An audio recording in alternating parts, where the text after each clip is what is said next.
Mnemonics class 5 और आज हम देखेंगे 30 वर्ड्स विथ निमोनिक्स। ठीक है, और इस बार मैंने इमेजेस भी थोड़ी ऐड करी है जहाँ ज़रूरत पड़ी है। चलिए तो शुरू करते हैं विथ वर्ड नंबर फर्स्ट, जो कि है डीरेंज्ड। डीरेंज्ड तो ये एक एडजेक्टिव है। ठीक है, यानी रेंज दिख रहा है आपको। रेंज का मतलब क्या होता है? लिमिट।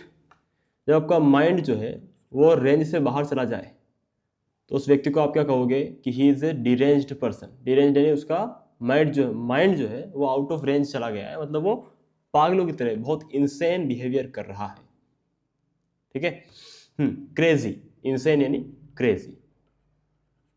तो ये हो गया डिरेंज्ड यानी out of ranged, out of range. याद रहेगा। एक वर्ड लंबर। लंबर को आप ऐसे ही पढ़ना, प्लम्बर लंबर। ठीक है, और लंबर जब भी आए तो आप एक ऐसे प्लम्बर को इमेजिन करना जो मोटा है और उसके साथ में बहुत सारी सामान है जो ठीक करने के लिए, है ना, प्लम्बिंग का काम करने के लिए। तो मोटा प्लम्बर विद द इक्विपमेंट्स, तो क्या करेगा वो? लंबर करेगा, मतलब वॉक स्लोली, धीरे धीरे चलना। ठीक है, तो इसको तुम याद रखोगे, लंबरिंग प्लम्बर या फिर प्लम्बर लंबर। ठीक है, चलो। Indignation, dignity. डिग्निटी यानी होता है सम्मान। ठीक है, इनडिग्निटी यानी नो सम्मान। समझ गए? इनका मतलब नो होता है, पता है तुम्हें। तो इंडिग्नेशन यानी ऐसी फीलिंग कि तुम्हारा कोई सम्मान नहीं है। तो जब तुम्हारा सम्मान नहीं होगा तो तुम्हें गुस्सा आएगा कि नहीं आएगा? तो इंडिग्नेशन यानी कि मतलब गुस्से वाली फीलिंग, जब आपका कोई इंसल्ट करता है, आपकी कोई डिग्निटी को हर्ट करता है, तो आपके अंदर जो फीलिंग है वो इंडिग्नेशन वाली फीलिंग है। आगे चलते हैं। कॉर्पुलेंट। कॉर्पस का मतलब होता है बॉडी। ठीक है, और ओप्युलेंट का मतलब होता है अमीर। तो ऐसा व्यक्ति जो बॉडी में अमीर है, मतलब उसके पास भर भर के बॉडी है, तो उसे आप क्या कहोगे? कॉर्पुलेंट। कॉर्पुलेंट यानी मोटू। ठीक है, यस, मतलब खाते पीते घर का। ठीक है, हाँ, तो ये हो गया सिंपल। तो अच्छा, यहां से मेरे को एक और वर्ड याद आ रहा है, corpus. CORP, corpse, SE, corpse, CORPSE। Corpse का मतलब होता है डेड बॉडी। ठीक है, तो ये भी ध्यान रख लेना। आगे चलते हैं। साइनोसोर एक वर्ड है, इसको आप डायनासोर से याद रखना। साइनोसोर का मतलब क्या होता है? Centre of attraction. जहां भी ये तो कराया भैया आपने, नहीं बताया था आपने जब शुरू करी थी क्लास। अच्छा, ओके ओके, तब तो ठीक है, अगर मैंने शुरुआत में बताया था अच्छी बात है। साइनोसोर यानी सेंटर ऑफ अट्रैक्शन। ठीक है, तो डायनासोर से याद रखना। जय वॉक, ये न्यू वर्ड। जय वॉक, जब आप जीत जाते हो, जय हो जाती है आपकी, विजय, जीत जाते हो, तो आप केयरलेसली इधर उधर उछलते हो ना, तो जय वॉक का मतलब होता है वॉकिंग केयरलेसली। ठीक है, तो ये तो बहुत ही आसान है, याद रखना। हाँ, अब दो वर्ड ये थोड़े से कंफ्यूजिंग है, तो एक बार इनको ध्यान से देख लेना। देखो, एक तो होता है अप्रिशिएट। पता है तुम्हें अप्रिशिएट, ये जो वर्ड लिखा है, अप्रिशिएट का मतलब क्या होता है? तारीफ करना, किसी को सपोर्ट करना, किसी की तारीफ करना, यानी तुम उसे अप्रिशिएट कर रहे हो किसी काम के लिए। ठीक है, अगर अप्रिशिएट की जगह अगर ये जो प्रीशिएट दिख रहा है तुम्हें, ये सेम है ना, इसमें भी प्रीशिएट सेम है, और एप की जगह अगर मैं डी लगा दूं, ठीक है, तो अप्रिशिएट का मतलब होता है तारीफ करना, तो डिप्रिशिएट का मतलब क्या होना चाहिए था? कि किसी की बेइज्जती करना। लेकिन ऐसा नहीं होता। ज़्यादातर बच्चे एग्जाम में यही गलती करते हैं जब भी ये वर्ड एग्जाम में आता है, तो इस बात को ध्यान रखना। डिप्रिशिएट को आप ऐसे पढ़ोगे कि डी प्राइस येट, मतलब ऐसी चीज जिसकी कीमत जो है कम हो, मतलब डिप्राइसिएट का मतलब होता है कीमत कीमत जो है वो घट जाना। मान लो तुम कार लाए, नई कार 9 लाख रुपए की लाए, फिर 2 साल बाद तुम उसे बेचोगे तो उसका डिप्रिशिएशन हो जाएगा ना, 7 लाख में बिकेगी, तो 2 लाख जो है उसकी प्राइस क्या हो गई? डिप्रिशिएट हो गई। डिप्राइसिएट, प्राइस घट जाना। ठीक है, और एक वर्ड होता है डिप्रिकेट। डिप्रिकेट का मतलब होता है कि नॉट अप्रिशिएट, किसी की तारीफ नहीं करना, मतलब किसी को सपोर्ट नहीं करना, डू नॉट सपोर्ट समथिंग या समवन। ठीक है, तो ये थोड़े से कंफ्यूजिंग है तो ध्यान रखना। ओके, चलो आगे चलते हैं। ये वर्ड मैंने तुम्हें नहीं बताया पहले कभी। कैन आई ईटेबल, कैनिबल, इन दोनों को मिला दोगे तो क्या बन जाएगा? कैनिबल बन जाएगा, है ना। कैनिबल का मतलब क्या होता है? ऐसा व्यक्ति जो ह्यूमन फ्लैश खाता है। ह्यूमन यानी कि इंसानों का फ्लैश यानी कि मांस, जो इंसानों का मांस खाता है उसे कैनिबल कहते हैं। ठीक है, कैन आई ईटेबल कैनिबल। चलो, तो मैंने कहा कैन आई ईटेबल कैनिबल, है ना। कैनिबल यानी ऐसा व्यक्ति जो कि इंसानों का मांस खाता है। आगे चलते हैं। ऑब्सोलीट को ऐसे पढ़ोगे, अब सो लेट, तुम बहुत लेट हो गए, मतलब अब ये चीज बहुत लेट हो चुकी है। अब सो लेट, ऑब्सोलीट यानी ऐसी चीज जो ऑब्सोलीट है, मतलब वो आउटडेटेड है। समझ गए? अभी उसका वक्त नहीं है, वक्त उसका जा चुका है, बहुत लेट हो चुकी है, मतलब कि आउटडेटेड। ऑब्सोलीट यानी आउटडेटेड। आगे चलते हैं। ये इटली की एक बिल्डिंग है, इसका नाम है कोलोजियम, क्योंकि ये बहुत विशाल है और इसका नाम कोलोजियम है, तो इसके नाम से ही एक वर्ड बना है कोलोसस। ठीक है, कोलोसस का मतलब होता है विशाल, बहुत बड़ा। ठीक है, और ये CDS और NDA का PYQ भी है, तो इसको एक्स्ट्रा मार्क कर लेना। वैसे तो बहुत बार आ रखा है, फिर वापस भी आ सकता है, लेकिन तो कोलोसस यानी कि बहुत बड़ा, विशाल। ठीक है, आगे चलते हैं। देखो, असिस्टेंस का मतलब क्या होता है? किसी की मतलब सहायता, किसी को सहायता आप देते हो तो आप उसको असिस्ट कर रहे हो ना, तो आप उसके क्या हो? असिस्टेंट हो, है ना। तो असिस्टेंस का मतलब होता है सहायता देना। डेसिस्टेंस का मतलब कि भाई सहायता तो ना दे रहे हो आप, और बल्कि उसे भी बोल रहे हो कि तू भी ये काम मत कर। तो डेसिस्टेंस का मतलब क्या होता है? डिसिस्ट एक वर्ब होता है, डेसिस्ट यानी किसी का विरोध करना, किसी को कोई काम करने से रोकना। तो डेसिस्टेंस यानी किसी और को कोई काम न करने देना। असिस्टेंस यानी किसी काम में किसी की सहायता करना, और डिसिस्टेंस का मतलब समझ गए। आगे चलते हैं। सोर्सरी, सोर्सरी एक बहुत अच्छा वर्ड है ना। सोर्सरी को ऐसे पढ़ोगे, source, sorry for the source, मतलब मुझे नहीं पता है कि इस चीज का सोर्स क्या है। और ऐसी चीज जिसका सोर्स नहीं पता चलता वो मैजिक होती है ना, ब्लैक मैजिक। सोर्स नहीं पता चलता, तो सोर्सरी का मतलब होता है ब्लैक मैजिक। इजी, इसका सोर्स पता नहीं। चलो आगे चलते हैं। गेटो एक बहुत अच्छा वर्ड है। गेटो, GHAR, घर से भी इसको याद रख सकते हो, लेकिन यहाँ अब इमेज में है, आपको दिया है ये जो चीज़ है। यूरोपियन नेशंस के अंदर ऐसी कुछ इमारतें बनी हुई है, अभी भी है, जहाँ पर ज्यूइश लोग रहा करते थे। इनको ज्यूइश गेटो कहा जाता था। ठीक है, यहाँ पर देखो कितनी पास पास बिल्डिंग्स बनी हुई है ना, बहुत पास पास है। ठीक है, तो ये क्राउडेड एरिया जहाँ की पुअर लोग रहा करते थे, poor crowded area, it is called Geto. Okay, तो इस तरीके से याद रहेगा। कॉन्फ्लेग्रेशन, फ्लेग्रेशन किससे याद रहेगा? फ्लेग्रेशन फ्लेयर से याद रहेगा। फ्लेयर यानी होता है आग, है ना, और कॉन यानी होता है टुगेदर, ये मैंने आपको पहले ही बता रखा है। तो कॉन्फ्लेग्रेशन मतलब बहुत सारी आग एक साथ लग गई है, तो उसे कहते हैं कॉन्फ्लेग्रेशन, यानी बड़े पैमाने पे आग लगना, जैसे यहाँ पर इमेज में आपको दिख रहा है। आगे चलते हैं।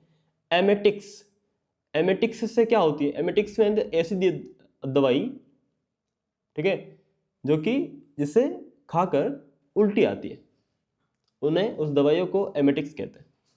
तो एमेटिक से क्या होती है? वोमेटिक। एमेटिक्स आर वोमेटिक, है ना, वोमेट होती है इससे, वोमेट यानी उल्टी होती है, तो एमेटिक्स आर वोमेटिक। समझ में क्या आ गया? समझ में? तो एमेटिक्स ऐसी दवाइयाँ होती हैं जिससे उल्टी होती है। एक होती है एंटी एमेटिक, मतलब जो उल्टी रोकने के लिए दवाई होती है उसे एंटी एमेटिक कहते हैं। ठीक है, चलो। पेरेबल, पेरेबल यानी एक ऐसा पैरा यानी पैराग्राफ, ठीक है, एक ऐसा paragraph that makes you able, जो आपको लायक बनाता है।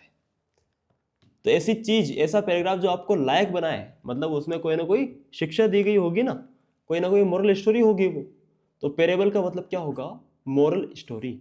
इसका एक बहुत अच्छा सिनोनिम भी है, क्योंकि मेरी आंखों से बार बार जा रहा था ये, है ना, तो मैंने सोचा इसको पकड़ के ले ही लेते हैं क्लास के अंदर। तो मैंने इसको बहुत बार देखा, बहुत से एग्जाम्स में, तो मैंने इसको डाल लिया, फेबल। ठीक है, फेबल का मतलब होता है a moral story. Fable, parable, तो ये आपको याद रहेगा। Paragraph that makes you able is called fable या फिर पेरेबल। बोहेमियन, ये वर्ड शायद मैंने पहले भी लिया है। बोहेमियन, बोहेमिया के लोग, ठीक है, जो इस तरीके से स्टाइलिश रहना पसंद करते हैं, मतलब जो कन्वेंशनल, मतलब कि जो रूढ़िवादी तरीकों को फॉलो नहीं करते हैं, थोड़ा कुछ यूनिक स्टाइल को फॉलो करते हैं, उन्हें बोहेमियन कहते हैं। तो बोहेमियन का मतलब है स्टाइलिश, अनकन्वेंशनल। ठीक है, चलिए आगे चलते हैं। यहाँ पर कुछ आपको चीज़ें दिख रही होंगी, चीज़ें, है ना, चटनियाँ हैं विभिन्न प्रकार की, टोमेटो सॉस है, ठीक है, ये दही लग रहा है मेरे को शायद, और ये तो मेरे को सारी आइसक्रीम लग रही है, ये चटनी लग रही है। तो कॉन्डिमेंट का मतलब क्या होता है? कॉन्डिमेंट जो कि आपको मेरीमेंट दिलवाए। मेरीमेंट का मतलब तो तुम्हें पता ही है, मेरीमेंट यानी खुशी, है ना। मेरीमेंट का मतलब होता है खुशी, ठीक है। मेरी क्रिसमस यानी हैप्पी क्रिसमस, मेरी यानी हैप्पीनेस, तो मेरीमेंट यानी खुशी। कॉन्डिमेंट यानी ऐसे मसाले, मतलब ऐसी चीज़ें जैसे अचार हो गया, चटनी हो गया, सॉस हो गया, जो स्वाद को बढ़ाती है, जिससे आपको एंजॉय फील होता है, ठीक है, उन्हें कहते हैं कॉन्डिमेंट। तो ये आपको याद रहेगा, कॉन्डिमेंट जो है वो आपको मेरीमेंट दिलवाते हैं, यानी खुशी दिलवाते हैं। Equine, equine it is related to horses, ठीक है। एक्वीन यानी रिलेटेड टू हॉर्सेस। एक्विस्टीरियन एक स्पोर्ट होता है, एक्विस्टीरियन स्पोर्ट होता है, पता है? एक्विस्टीरियन स्पोर्ट में क्या होता है? घुड़सवारी सीखी जाती है, और जो अच्छा घुड़सवार होता है वो उसमें विजेता होता है। इस स्पोर्ट्स को एक्विस्टीरियन स्पोर्ट्स कहते हैं। एक्विस्टीरियन इसी से बना है, एक्विन से। एक्विन का मतलब है कि हॉर्स, ठीक है, सिंपल है। आगे चलते हैं। नेवेट, एक वर्ड मैंने तुम्हें बताया था, दो वर्ड बताए थे एक्चुअली, अगर तुम्हें याद हो। नोवाइस मैंने तुम्हें बताया था, इसके लिए निमोनिक मैंने बताया था, ये ऐसा बंदा जो कोई वॉइस नहीं निकालता, मतलब वो किसी ऑफिस में नया है, अनएक्सपीरियंस्ड है। तो नोवाइस यानी अनएक्सपीरियंस्ड, न्यू, किसी फील्ड में नया रिक्रूट। इसका मैंने एक और वर्ड बताया था तुम्हें, टायरो, है ना, अनएक्सपीरियंस्ड। तो नोवाइस का सिनोनिम एक और बताया था मैंने आपको, नेव। नेव यानी इनोसेंस, इनोसेंट व्यक्ति, मासूम व्यक्ति, जिसे ज़्यादा कुछ दुनियादारी की जानकारी ना हो। तो नेवेट का मतलब यही होता है, इनोसेंसनेस, ठीक है, इजी। चलो आगे चलते। एपिटोम, एपिटोम का मतलब क्या होता है? This the thing that is epic to me, जो चीज़ मेरे लिए बहुत एपिक है, मतलब मैंने ऐसी चीज़ पहले कभी नहीं देखी, तो मैं उसे क्या कहूँगा? एपिटोम कहूँगा। तो इसको कैसे याद रखोगे एपिटोम को? Epic to me, epic to me, it's called epitome. यानी किसी चीज का सबसे बेहतरीन एग्जाम्पल, जैसे Sachin Tendulkar is the epitome of sportsmanship, यानी एक खिलाड़ी होने की जो पेशा होता है, उस पेशे का सबसे अच्छा एग्जाम्पल कौन है? सचिन तेंदुलकर है ना। तो एपिटोम का मतलब the best example of something, the best example of something, ठीक है, epitome, that is epic to me. चलिए आगे चलते हैं। इम्पिएटी, तुम्हें डेइटी का मतलब तो पता है? डेइटी यानी कि गॉड होता है, और डेइटी से दो वर्ड और पता होंगे तुम्हें, जो कि मल्टी टाइम PYQs हैं आपके CDS के एग्जाम के। एक है डेफाई और एक है डिफाई, पता है ना ये।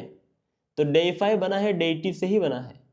डेफाई यानी किसी की पूजा, मतलब भगवान की पूजा करना। डेफाई का मतलब पूजा करना, ठीक है। डिफाई यानी किसी चीज के लिए किसी को मना कर देना, डिफाई कर देना, मना करना, ठीक है। तो डेफाई जो है वो तुम्हें डेटी से याद रखेगा, DEI, ठीक है। और डिफाई यानी मना करना। यहां पर इम्पिटी एक वर्ड है, ये तो नाउन है, इसके पहले इसका एडजेक्टिव फॉर्म पढ़ लो तो तुम्हें ये याद रहेगा। इम्पियस, पीएस का मतलब होता है पवित्र, पीएस का मतलब होता है पवित्र, सेकर्ड, ठीक है। और ऐसा व्यक्ति जो भगवान की पूजा अर्चना करता है, उससे उम्मीद की जाती है कि वो पवित्र व्यक्ति है। तो पीएस का मतलब होता है पूजा करने वाला, पवित्र व्यक्ति। इम्पियस यानी जो भगवान में विश्वास नहीं करता, भगवान में विश्वास ना करना, उस चीज को आप क्या कहोगे? इम्पिटी कहोगे, ठीक है। सिंपल है, बहुत ही आसान। एंस कॉन्स, एंस कॉन्स को ऐसे याद रखना। एन आइसक्रीम कॉन, कौन कौन, an ice cream cone ensconces the child, उस आइसक्रीम कॉन ने उस बच्चे को वहीं रोक लिया, मतलब लालच आ गया उसके मन में, ठीक है। तो वहीं रुक गया और आराम से बैठा बैठा कौन खा रहा है। एंस्कॉन्स का मतलब होता है कि फिक्स कर लेना, किसी को रोक लेना, ठीक है। तो उस आइसक्रीम के कॉन ने उस बच्चे को एंस्कॉन कर लिया। एंस्कॉन यानी रोक लेना, फिक्स कर लेना। तो ये CDS का PYQ भी है, तो इसको स्टार मार्क कर लेना, इंपॉर्टेंट वर्ड है। ये भी PYQ है, ठीक है। लेकिन इसका निमोनिक तुम ये जो है वो तुम्हें इसी से याद रहेगा। पेट्रीफाइड, है ना, टेरिफाइड, होरिफाइड, फाइड दिख रहा है तुम्हें? पेट्रीफाइड, टेरिफाइड, है ना। पेट्रीफाइड, अच्छा पेट्रीफाइड को मैं तोड़ के बताता हूं तुम्हें, पेट्रीफाइड को मैं तुम्हें तोड़ के बताता हूं तो तुम्हें और समझ में आएगा। देखो, पेट्रा मतलब होता है रॉक, पेट्रा यानी होता है रॉक, चट्टान, और इसी से बना है पेट्रोल। पेट्रोल, है ना, चट्टानों का तेल, चट्टानों के बीच में से तेल निकलता है, दैट इज पेट्रोल, है ना। पेट्रा यानी रॉक, उससे बना है पेट्रोल, ठीक है। पेट्रीफाइड का मतलब क्या होता है कि भैया तुम इतने शॉक हो गए कि मतलब पत्थर की तरह तुम जम गए, हिल भी नहीं पा रहे। तो पेट्रीफाइड मतलब टेरिफाइड, डर जाना, है ना। हॉरिफाइड मतलब भी क्या हो गया? डर जाना। हॉरर यानी डरावना, तो हॉरिफाइड यानी डरा हुआ व्यक्ति। ये एडजेक्टिव हो गया, ये भी एडजेक्टिव हो गया, ये भी एडजेक्टिव हो गया, पेट्रीफाइड। समझ गए? अब तो याद रहेगा ना। पेट्रा यानी रॉक, टेरिफाइड यानी डरपोक। तो डर कर चट्टान की तरह जम जाना, पेट्रीफाइड व्यक्ति, ठीक है। चलो आगे चलते। पीक ऑफ एंगर, अगर गुस्से की चरम सीमा, पीक ऑफ एंगर को क्या बोलोगे? उसे बोलोगे पीक, पिक, याद रहेगा। तो पिक, पिक का मतलब सडन बर्स्ट ऑफ रिसेंटमेंट, अचानक से बहुत ज्यादा गुस्सा हो जाना, गुस्से की सीमा हो गई है तो अब गुस्सा ठहर नहीं सकता, ठीक है। तो पिक का मतलब पीक ऑफ एंगर। दो वर्ड, मर्ज वर्सेस पर्ज। ये जो वर्ड है ना पर्ज, अच्छा एक बात तो तुम्हें पता है, मर्ज का मतलब क्या होता है? मिलाना, मिक्स करना, ठीक है। और पर्ज का मतलब इसका बिल्कुल उल्टा होता है। पर्ज का मतलब होता है किसी व्यक्ति को बाहर करना, या तो उसे मार देना या उसे टीम से निकाल देना। तो पर्ज का मतलब होता है बाहर करना। तो मर्ज वर्सेस पर्ज, तो मर्ज पर्ज तुम ऐसा करके इसको, ऐसे करके इसको रीड करोगे तो तुम्हें याद रहेगा मर्ज पर्ज, ठीक है। मर्ज यानी मिलाना, पर्ज यानी निकालना। पर्ज जो है इसका हिस्टोरिकल कॉन्टेक्स्ट में देखें तो बहुत इंपॉर्टेंट वर्ड है ये, ठीक है। ज़्यादातर इसको World War II की बुक्स में यूज़ किया गया है। पर्ज से मतलब है रेड आर्मी पर्ज, रशिया की जो आर्मी थी सोवियत यूनियन की, उसे रेड आर्मी कहते थे। ठीक है, जब स्टेलिन लीडर बना था, स्टेलिन, जोसेफ स्टेलिन शायद ऐसे नाम था, वो जब लीडर बना था तो उसने, मतलब उसकी गवर्नमेंट थी, तो उसने लगभग 900 मिलिट्री ऑफिसर्स को, जनरल रैंक तक के ऑफिसर्स को मरवा दिया था, क्योंकि वो उसकी गवर्नमेंट के खिलाफ थे। और वो जो वो चाहता था कि मिलिट्री हो चाहे कोई भी हो, उसकी बात माननी चाहिए। तो वर्ल्ड वॉर 2 से पहले, मतलब 1917 टू 31, इस बीच के दौरान ये हुआ था। तो उसके बाद इसका जो खामियाजा है वो रशिया को भुगतना पड़ा था वर्ल्ड वॉर 2 के अंदर। इनिशियल जब शुरुआती दौरों में जब वो जर्मनी से हारे थे, तो इसी वजह से हारे थे क्योंकि उनके पास लीडरशिप नहीं थी। 900 ऑफिसर्स का मारा जाना बहुत बड़ी संख्या है। ठीक है, तो ऑफिसर्स के अंदर लीडरशिप स्किल्स होती है, उस लीडरशिप स्किल्स की कमी हो जाने की वजह से रशियन आर्मी जो थी उसने शुरुआती दौर में हार देखी वर्ल्ड वॉर 2 के दौरान। तो उसे द ग्रेट पर्ज के नाम से जाना जाता है। अगर मैं तुम्हें एग्जैक्ट नाम बताऊं, द ग्रेट पर्ज इसके नाम से जाना जाता है, जब स्टेलिन ने इन लोगों को मरवाया था। जो भी गवर्नमेंट के खिलाफ बोलते थे उन्हें मरवा देता था। ठीक है, चलो आगे चलते हैं। Nemesis, not my sister, she is not my sister.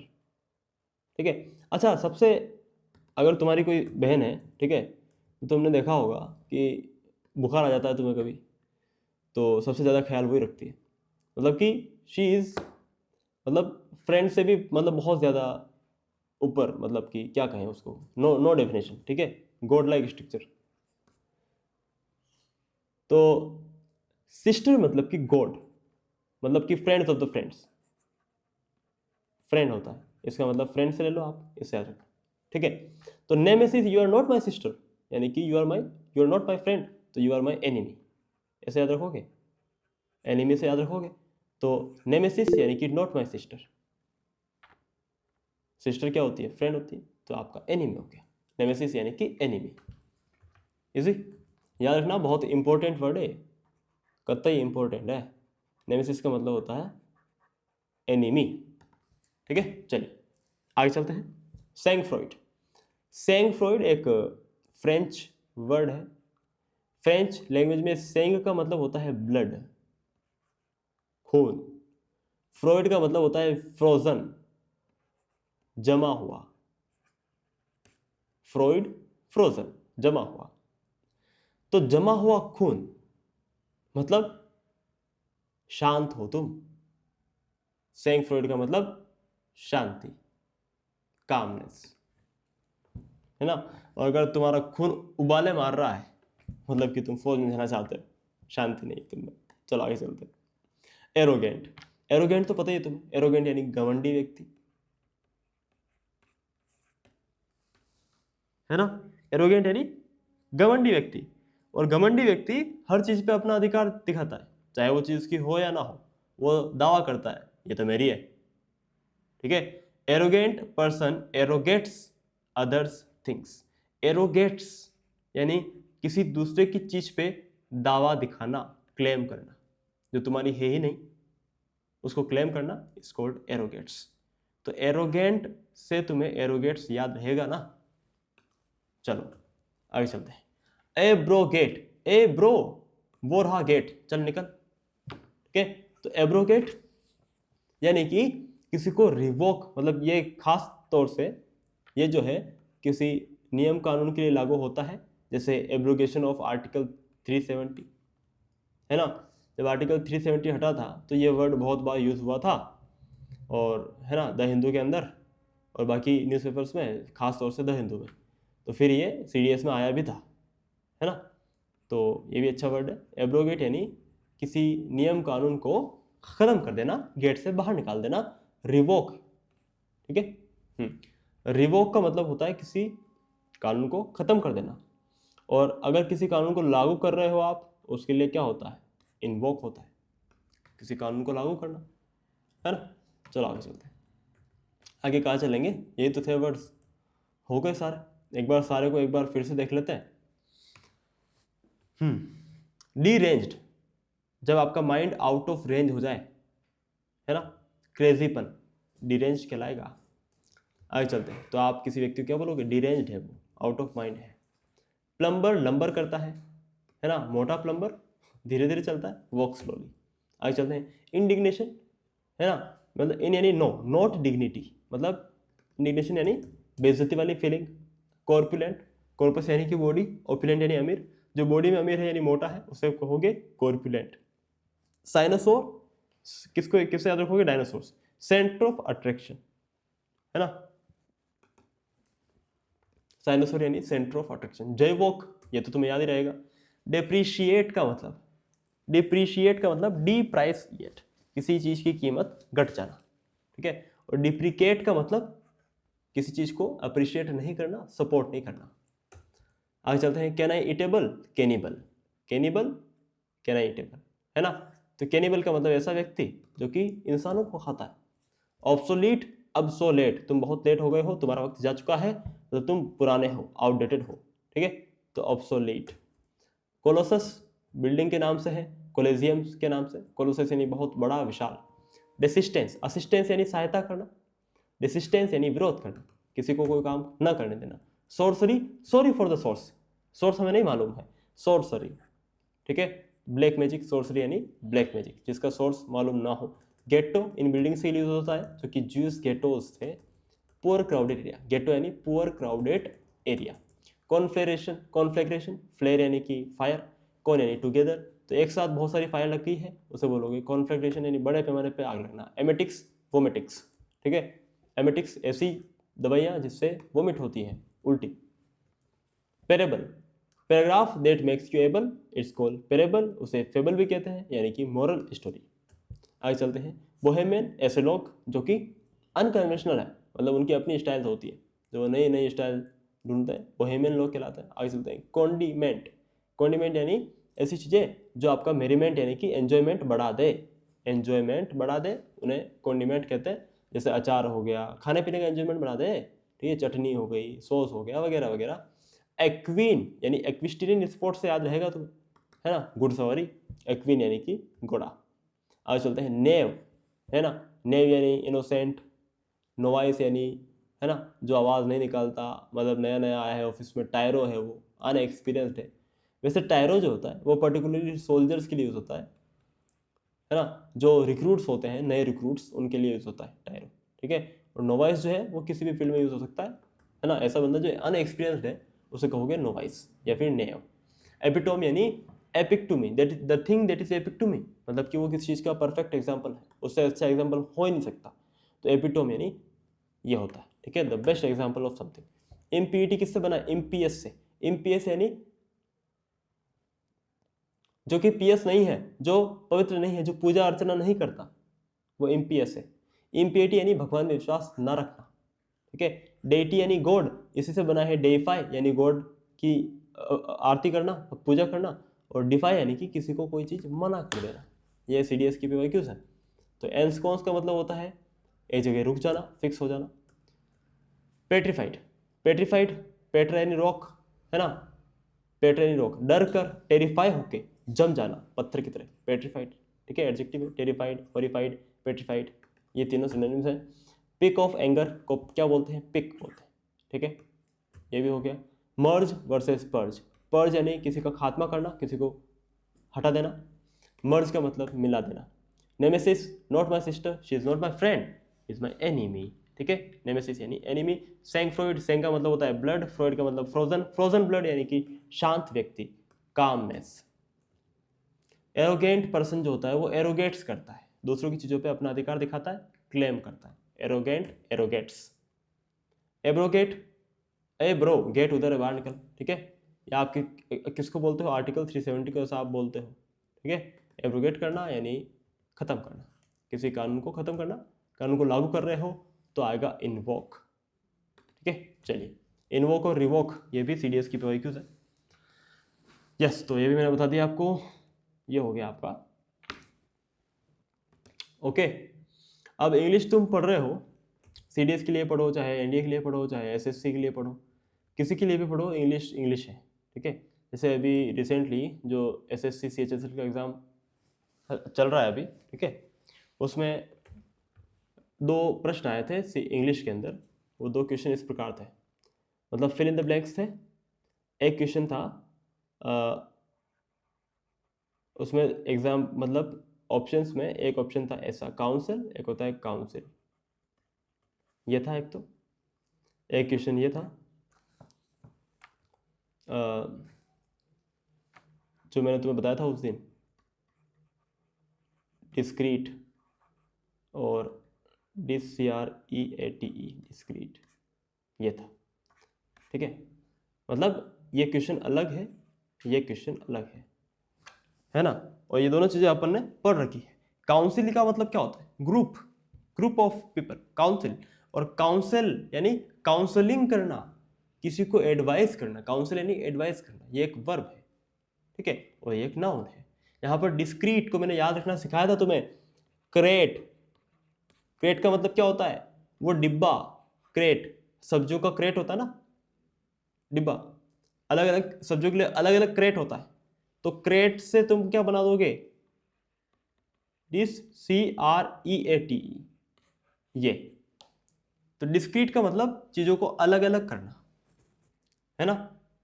और एक होता है डिस्क्रीट यानी केयरफुल, बताया था ना मैंने अभी थोड़े दिन पहले इन क्लासेस के अंदर भी बताया था। तो ऐसा है कि इंग्लिश जो है वो सब जगह काम देती है, और इंग्लिश जो है आपको कॉन्फिडेंट बनाती है एग्जाम में, और CDS NDA के लिए तो बहुत ज़रूरी है ही। तो इस पर फोकस करते रहो, रिवाइज करते रहो, ठीक है। मिलते हैं कल।